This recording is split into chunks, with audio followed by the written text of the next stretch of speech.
Hey everybody, welcome to a new episode of the Coffee Break podcast hosted by myself, Jama, and Slim. And today we're going to be talking about a topic called code switching. And I'll let you take it from here. All right. So this is a topic that kind of hits home for me because let me take this a little back actually. Go ahead, you know go what? ahead. Since we've graduated high school, right? I feel like we've all, not necessarily all of us, but most of us have developed a skill which we call code switching, meaning you're able to adapt into different groups of people by your form of communication, right? Whether that's speaking in slang, whether that's speaking in very correct, proper English, or whether that's a combination of both of them, right?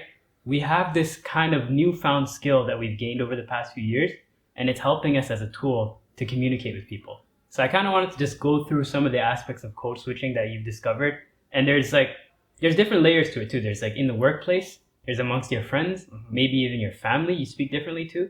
And then I want to kind of tap into another layer of code switching, meaning because I normally speak first language English, but I also speak Somali too, right? So sometimes when I'm speaking to another Somali person who also speaks English, my Somali and English will kind of get combined together to form a whole new way of communicating to people, right? Gotcha. So that's another form of code switching. So for me, for example, I've noticed this because when I first started working career jobs, out of college, in offices and stuff like that, right? I noticed that the main demographic of people, I was majority of the time a minority of the company that I was working for, right? Of course. Yeah. So majority of the time it'd be a white dominated field or the company that I'm working for, and I'd have to adapt to quote unquote Caucasian ways of speaking, right? Hey bud, how was your weekend? Good morning, shit like that I know for a fact I would never say to my friends. And there's no knock on these people the way they talk. It's just really just how they communicated was different from how I normally communicated. Yeah. And it took some time for me to realize that over years, as things went on, and sometimes you kind of fumble too. That some of your personal slang can come out when you're talking to somebody else that doesn't know you talk like that, right? 100%. So I kind of wanted to just kind of tap into both of our experiences with code switching over the years. What has it been like for you? For me, because to be real, we went to the same high school, middle school. So we always had that same group of, for majority of us, it was just black kids all around us, Yep. right? We were always a black community, and we've always talked the same. And I've always been a part of that. I didn't have to code switch growing up, because that's all that was around me. That was all I was talking to, and it was irrelevant to me. Mm-hmm. But let me tell you something. When I went to university, it was the first instance in which I knew I wasn't part of the majority. Okay. So what happened was that, for example, I was part of a group project. Yeah. And then it was just a bunch of Asian people, a bunch of white people, and me, the only black guy. I went from a school of all black people. That's actually so scary first time around. To just being a minority of the only black person in the group. Mm-hmm. And I noticed the way that they were speaking Yeah. was different than the way that I was speaking. Mm-hmm. So slowly but surely, I developed this kind of personality. Would you call it an accent?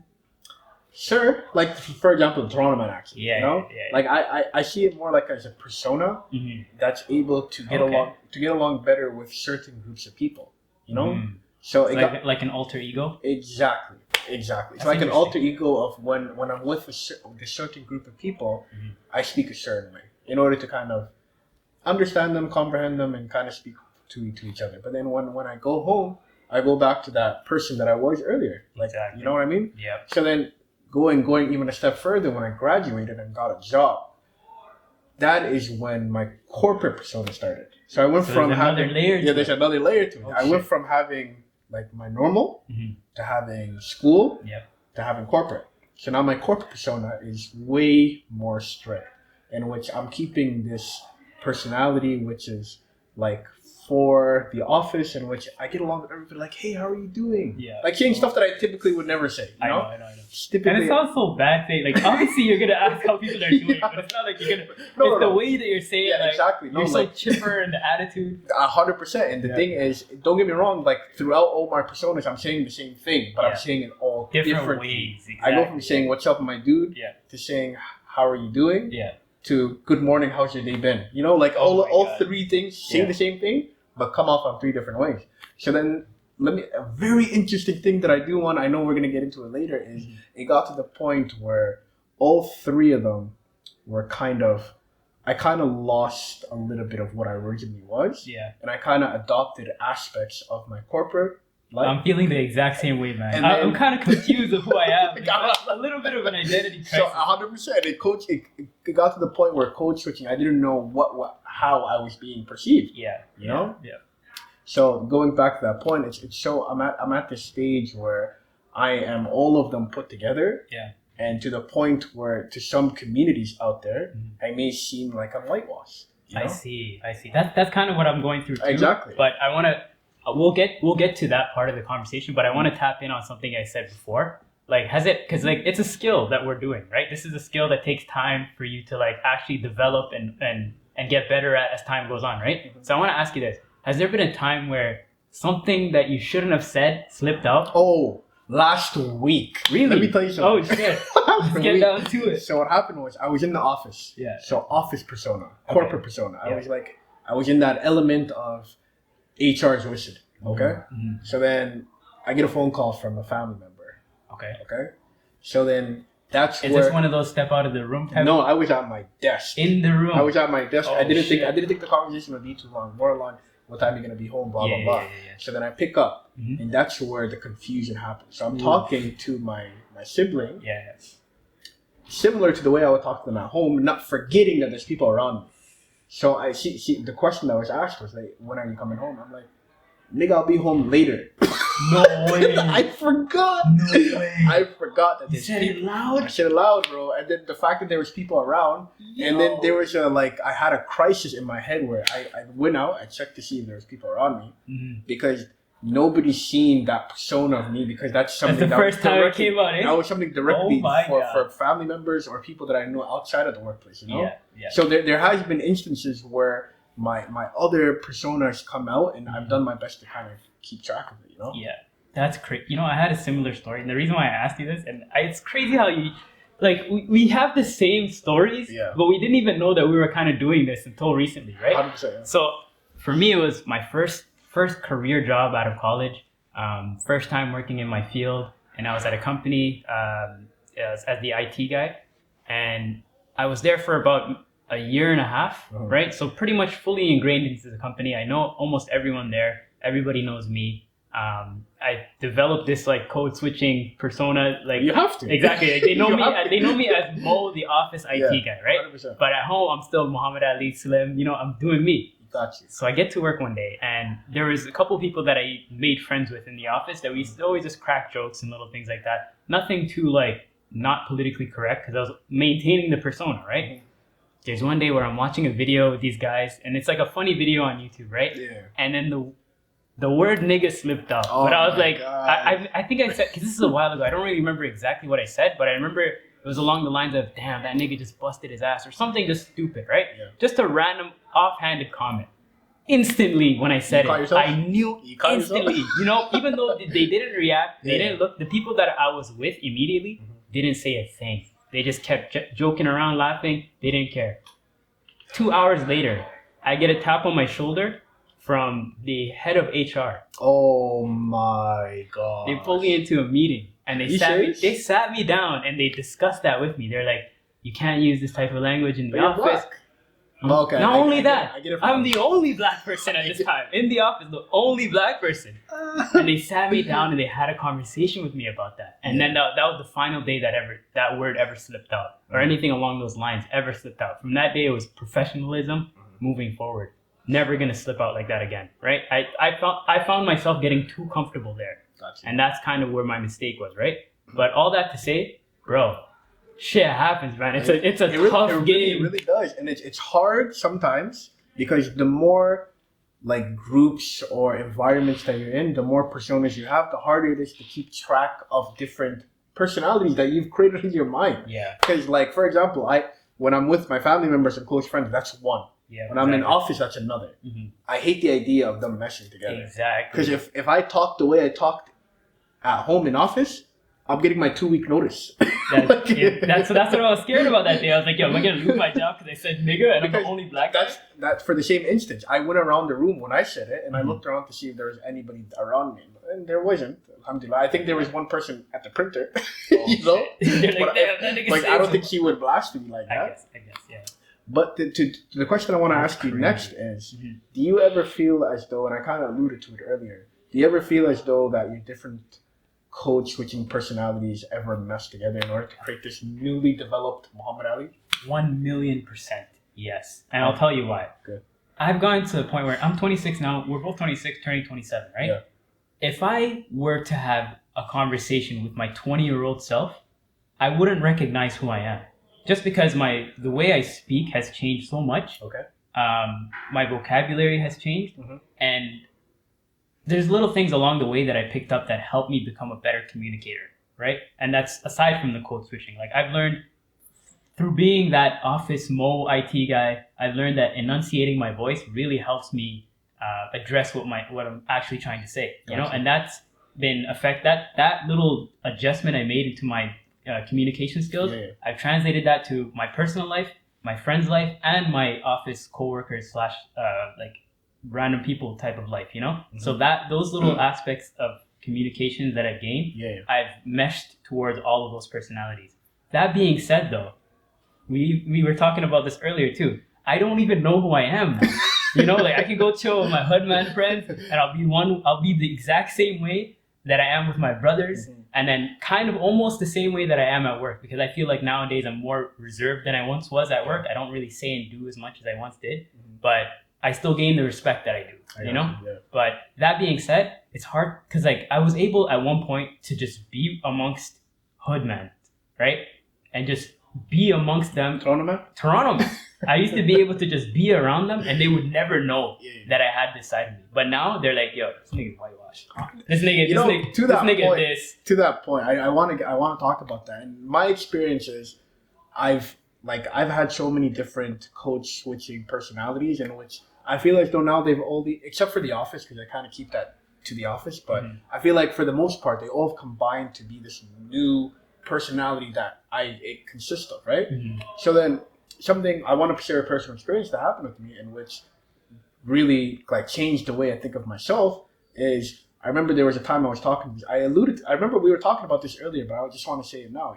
There was a time I was talking to this person, having a good conversation.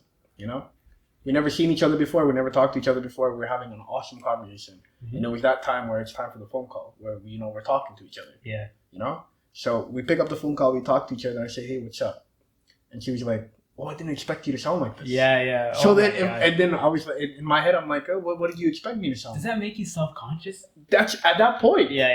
I kind of like in my head, I'm like, "Wow, am I the black guy that talks like a white guy?" And not that that's bad or anything, but that really made me feel some type of way where I feel less connected to the black community, because to people outside, it's like, do you perceive me as something that's not black? You know what I mean? And I that's something that I'm currently dealing with, where it's like, what does it mean to be black? Do I have to talk a certain way? Let me ask you this. How much of that do you care about? Like the perception of other people of you? When this situation happened, it was really hurtful. I'm not gonna lie. Like it's something where I had to deal with myself, where I had to figure out, interesting. So to people, do I not sound black?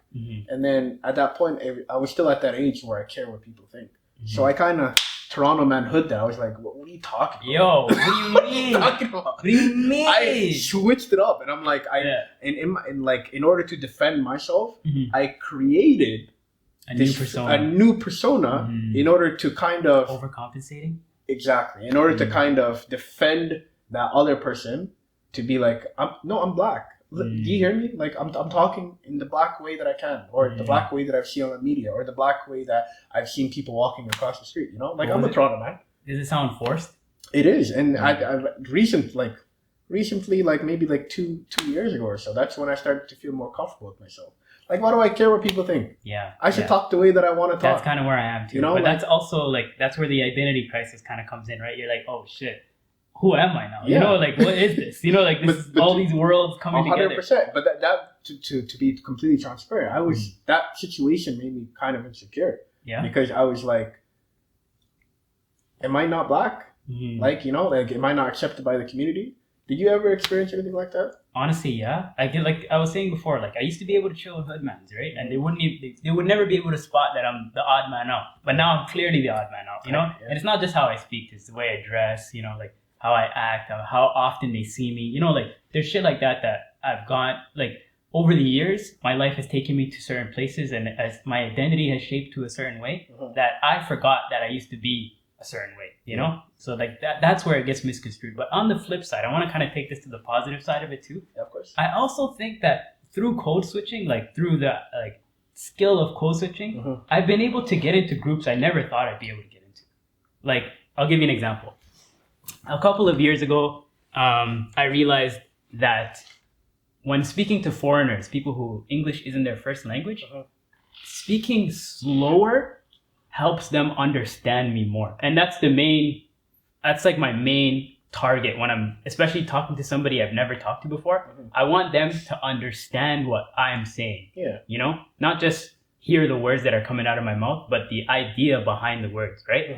And sometimes I found, at least with foreigners, people who don't have English as their first language, it's hard for them to understand you because they really just hear the English that they know through the dictionary, but it's hard for them to kind of translate the hidden layer meaning to it, right? Gotcha. So speaking slower, little things like speaking slower, helping understanding their accents, like the more types of Latino people I speak to, the better I know how their accent sounds, you know, like how they're trying to make words out and shit like that. Asian people, you know, like things like that. I feel like speaking to those people in these ways has helped me understand them. And that's still code switching to me, you know? I get you. Because, like, I'll give you an example. It's going to sound dumb, but, like, when I go to the fucking convenience store, fam, and there's the Asian guy there, he's always talking to me the same accent. I just hit him with the same accent back. Yo, that's... I'm like, hey, my friend, how are you? You know, like, yo, he loves that shit, man. He's my dog. You know, like, it's kind of like welcoming him, like, you know, kind of helping him understand, like, yo, I am a Canadian. I am still one of those Canadians that you see. However, you can talk to me the same way you talk to your friends. Yeah. You know, by totally my code switching skill. I get that. You know, like to your degree, like I really get how the positives of code switching, because similar to you, like I'm able to kind of create these different code switching personalities in order to kind of be better into groups.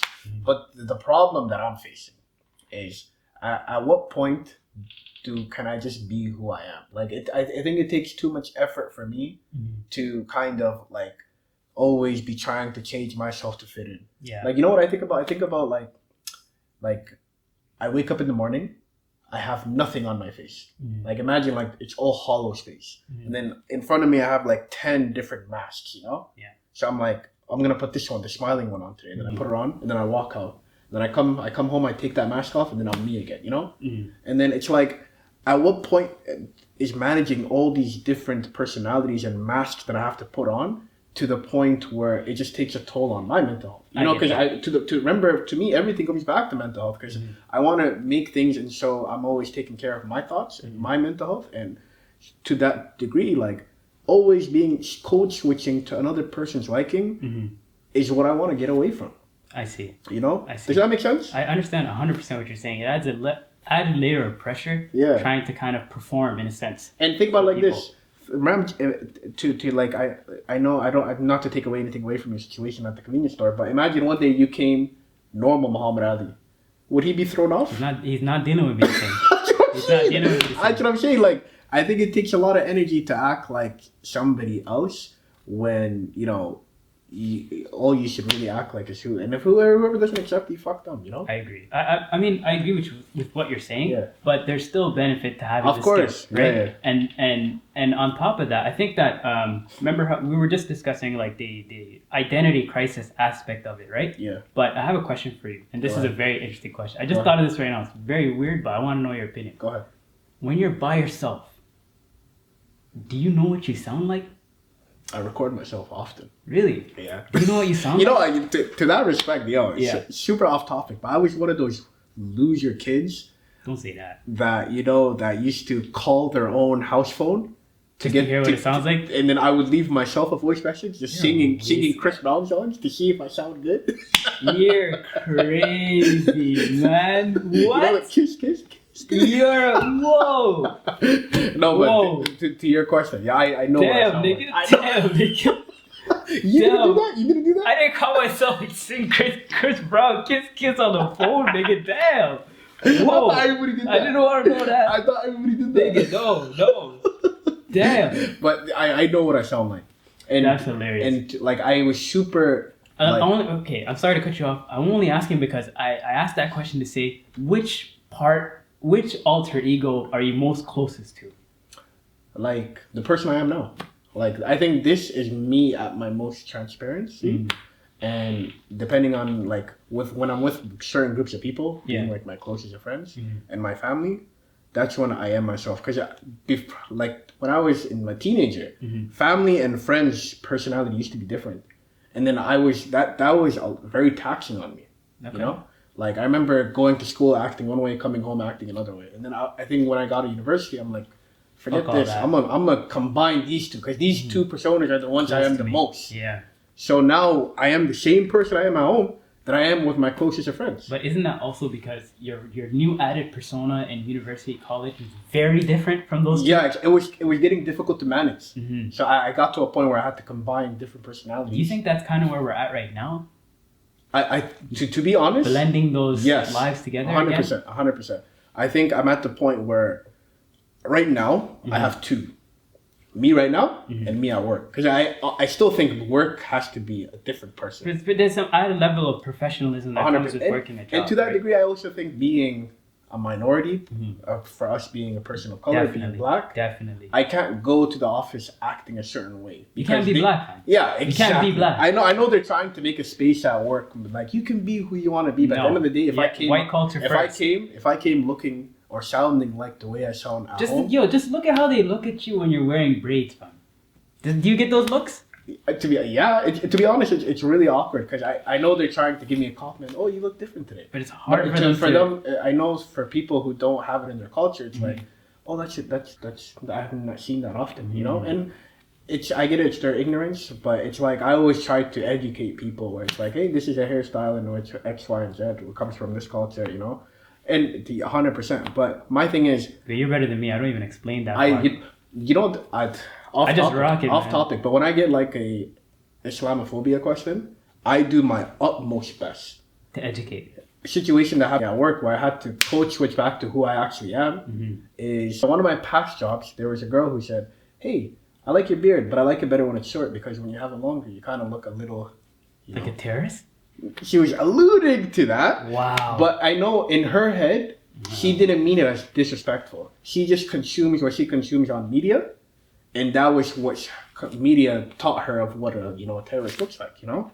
So I was like, okay, I can answer this the office way, the office persona code switching, or I can say this my personal way, which I would have to turn off my office for a second and just be as transparent as possible. I would have to be me for like a moment and then go back.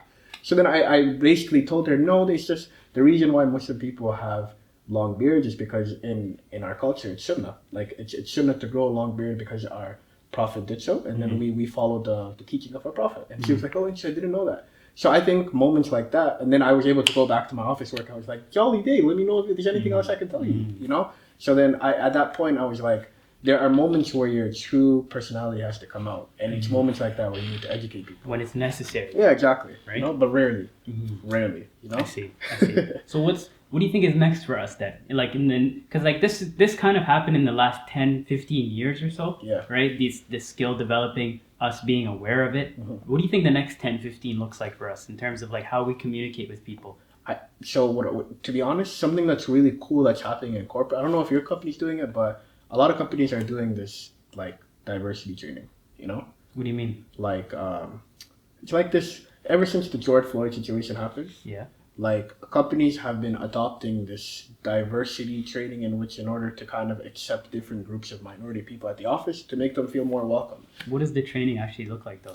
It depends on the different company, but the company that I was at earlier, it was like a group of minority people coming to different departments, teaching them a little bit of what they need to know to educate them, because what was lacking a lot in corporate was the education needed. For example, the situation I was talking about earlier with the person who I had to kind of share a little bit of knowledge with. Yeah. So I'm hoping in 10 to 15 years, people become more educated about the topics and conversations that's happening in not only the Black community but other communities, and people don't have to feel like they need to code switch anymore. You can, my dream world is where people have one personality that they don't have to change. I don't want to get too not politically correct, but to be honest with you, man, this world, especially in the corporate world, the white culture dominates. Of course. I don't think that's going to change at any time. Possibly. I don't think that's going to change. And it sounds very pessimistic to say, but I feel like people like us, it's our responsibility to adapt to that standard of culture that's set in corporate world, and ingrain ourselves in it, our personalities, and that kind of is the shift that's kind of happening right now with this diversity training and people being more open-minded to learning new things. Maybe 20 years ago, if you had that same conversation with that coworker, she probably could have just been like, "What the fuck is this guy talking about?" She could have just completely disregarded what you said and just went out her way thinking as ignorantly as she did, right? Or he did, right? But that didn't happen. We're in a time and an era of change, and people are opening up to change. But I don't think that culture is going. I don't think we're as a Black community or even as a POC community are going to. We're not going to be in charge of the standard of the corporate world. It's always going to be run the way it's run. We just need to adapt to it the best way we can. And that sounds pessimistic to say, but that's kind of how success has come to people of color in the corporate world, right? The higher you go, the more quote unquote whitewash you get, right? So I just think that sucks, man. But you could still have respect in that. We look at figures like Barack Obama, he is very he's close to the Black community to me by default because he's from the same areas as us. He grew up as a person of color in America, and he's had the same struggles as us. Yeah. But if you never saw Barack Obama in your life and you just heard him talk, you probably won't think he looks that way, Yeah. And he's very well spoken. He's very different from the Black community, But he represents us very well. He's accepted by us very well. He's adapted very, very well, So I think that's kind of where we're headed as people of color. I get you. To add to that, I just want to say one thing to that point. I don't think that there should be a one personality type for people of color. I think people come in different shapes, sizes, personalities, and I think the idea of code switching should not be on the table anymore. I said this, alluded to this earlier. I think the idea of code switching, I hope in 20 years is gone, because I want people to feel accepted in their skin and not feel the need to go back and forth. Because I know for me personally, when I had less personalities to kind of go back and forth between, I was dealing with my own mental health better, Yeah, I agree too. I agree at this point, now that I've gotten to a point where I'm more comfortable in the actual personality that I carry through the different peoples that I meet, right? Now that I have more confidence in that, I feel like I'm taking care of myself. I'm putting on less of those masks that you said in the beginning, right? Yeah. I'm just putting on one or two now, and it's working out in my favor. One or two is fine. Exactly. One or two. But you're saying that the idea is to get to just one mask. The idea, the goal, to your question. Not even a mask, just your face. Exactly. Yeah. I don't want to wake up feeling like I'm hollow inside and then having to figure out what mask I have to put on throughout the day. That's the goal for me in a dream world, is being able to put on your actual, not even put on, but just have on your natural face. I know. And go about your life and be accepted by whatever community that you wanted to do. I shouldn't need to talk this way to be accepted here. I shouldn't need to talk this way to be accepted here, That's my overall perfect life, and although it may not happen in my lifetime, inshallah for my kids, inshallah, their kids, Inshallah, man. I hope somewhere down the line they get to a point where they're like, okay, this isn't foreign to us. The Black people, especially Black community, I feel like we're gonna get to a point where we get into offices and corporate life where most of those people don't see us as foreigners as much anymore. But for the most part, like I said before, we're still gonna have to adapt in some kind of way, right? Yeah. But it'll be less and less and less as time goes on. So I'm optimistic, but I still see the reality of it. It's funny because you're the optimist. I'm the optimist. I'm the I'm the negative dude who's like, forget everything, life sucks. You're the guy. For you to not see like the flowers and the sunlights and the... I am still kind of seeing it like that, but it's like more so like, because the amount of people I've spoken to in life, man, has gotten me to realize that there are certain things that aren't going to change in my lifetime that I don't have any business trying to change. I can only just adapt to. Yeah. And that's, communication is one of them, right? The way we communicate, I'm not going to be the one that changes how we talk to people, right? You're not going to be the one. Yeah, it's going to be a collection. We can initiate it though. We are initiating it. Yeah. Even by having this conversation, we're initiating it because I didn't even know code switching was a thing until somebody said the words code switching, and I'm like, oh shit, that's an actual thing? For me, it was just natural to go through different personalities thinking, oh, maybe these people will like me better like this. No, maybe like this. And that's when, similar to you, somebody came to me like, yo, bro. Because it was a close friend of mine who was around me, like, when I was code switching with another person. And he was like, what was that? I was like, what are you talking about? Actually, that's kind of how I discovered it too, man. And he was like, yo, you're not talking the same way you talk to me. Low key, that happened to me early on, man. Like, one day I came home from work, I was working at a call center, fam, and I used to throw on a voice for that call center. I used to throw on the voice for that call center, fam. And then one day I came home, my little bros and me were like, yo, we're gonna order a pizza. I put on that voice for the pizza delivery person, or the ordering. Yeah. And then my brother looked at me like, who are you? He's like, is this my brother? And that was the day he realized that I have that. And then ever since then, like, even that was like an eye-opening moment maybe for my bros to realize that code switching is an actual thing, you know? Because they weren't working at the time, and I was the only one of us that was working, and they're seeing me bring that persona home from work. You know, you shed some light onto something. You know, to that respect, I feel like that, because I had that same job, but we worked at different times. I think that job really created this kind of shift of I have to create so many different types of me. Because, you know, my name is Warsami. Yeah.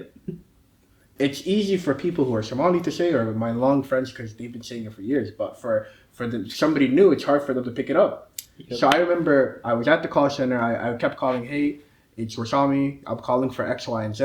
My supervisor came up to me. No way. They actually talked to you? My supervisor came up to me. She's like, hey, honey, you're doing amazing. Wow. But what I'm going to ask you to do is, could you change your name? I was like, what? And I was like, why? And she was like, it's kind of hard for people to understand that it's a name. You only have people on a call for 1 minute. And for you to give a name like that, it's very hard for them to connect with you. So what I would suggest for you to do is go with John. You know, they gave me Josh. They gave me Josh. They gave me John. So then for 4 months, I'm like, hey, it's John calling from X, Y, and Z. Can I support? This is Josh calling from my God. So that's when I realized, because at the time I was like 17. Yeah, really. I realized that there is a part of me that's not accepted. And that part of me was my actual self. So then in my head, you actually bring up a really awesome point where it really kickstarted, where it was like, I need to create different avenues of myself in order to be accepted by different groups of people. And I know we were talking about that earlier. Yeah. And that job, I think, really started it, because that's where it all started. I was, for the longest of times, I was John. You know, people at work got to the point where, you know, like you sat beside somebody new. Every day you sat beside somebody new. And then I kept saying, hey, I'm John, hey, I'm John, hey, I'm John, to the point where the person sitting beside me was like, hey, John, you want to grab lunch? Damn. That's heartbreaking. I didn't want to correct them. I was like, yeah, let's grab lunch. Oh, you're going as John? You're going as John? That's crazy. The guy saved his number, my number. As John. That's wild. Okay. You know what I mean? Okay. So that's crazy. Crazy. But now I'm very adamant about making people say my name correctly. And I tell people all the time, everybody in my life knows my name. If you want to say it the white way, fine. If you want to say it the Somali way, that's fine. But you're going to call me by my name. By the name that my parents called me, because that's a gift that my parents bestowed onto me, and you're doing them an injustice by calling me something else. I'm not gonna code switch this. Yeah, and to that point, even emails, people don't even want to write my full name. They say, because my last name is easier to write, it's 4 letters, Jama. So hey Jama, and then not even a Mr. Jama. How I respond. Not even a Mr. Jama. No, not nothing. Wow. Hey Jama, and I'm like, I respond with the disrespect. Hey, thank you so much for your email. My name is Warsami. You correct them? 100%. 100%. I love that. 100%. I love that, man. Correct them. Because my name is not too African. It's not. I may code switch. Something I'm never going to compromise is my name because my father gave it to me. Exactly. You know. So for you to kind of take whatever you want from my name and pronounce it the way you want, I'm not going to give you that. You're going to say it the way that my parents said it, and that's the only way that I'm going to accept it. Wow. You know? And that's and this is, and I want to kind of tie this back into the conversation. Go ahead, yeah. But that's all in the process of realizing you have to change how you speak, then realizing after the fact you didn't have to change that 100%, much, yeah. and then going back and then educating people on what you've learned about yourself. Exactly. That's unbelievable, man. Exactly. And this is the most I've ever had a conversation about code switching and being certain personas in different rooms with different people and shit like that. But this is so beneficial to me because now I know someone else is doing it, and it's a skill that we're learning as time goes on. Yeah, but the layer that I've learned from this conversation is educating other people so that they don't have to not necessarily code switch, but they can understand where you're coming from and who you are a little bit better, and that 100%. Will stop you from having to put on the persona, right? The masks. 100%. Yep. And damn. I think it's our job as a member of the Black community, a member of the Somali community, a member of the Muslim community, and any community that people kind of recognize themselves with, to make sure that you're doing justice to yourself and to the people who you represent. Because something I want to go back to often is you don't need to be different. Yeah. Be who you are and be accepted by the community you want. Like there's no components of what's right or what's wrong. Be who you are. Talk to whoever you want. If they don't mess with that, cool, move on. See, just realistically, and to kind of summarize everything, being your true self will take you places you didn't know you could. 100%. Look at Speed. Yeah, I show Speed, right? The Twitch guy. I show Speed. I think he's a funny kid, and he is true to himself, and now he's one of the most successful Twitch people on the planet. That's unbelievable. No, you're right. Honestly, just being yourself goes so much further than putting on these personas, but you only kind of get to this point after having realized throughout all the years 100%. That you've been doing this, so damn, this is interesting, man. I learned a lot through this. Thanks everybody for joining us for another episode of the podcast. Please remember to like, subscribe, and follow us on our social media platforms. You can find that in the description below. But yeah, thanks for having us.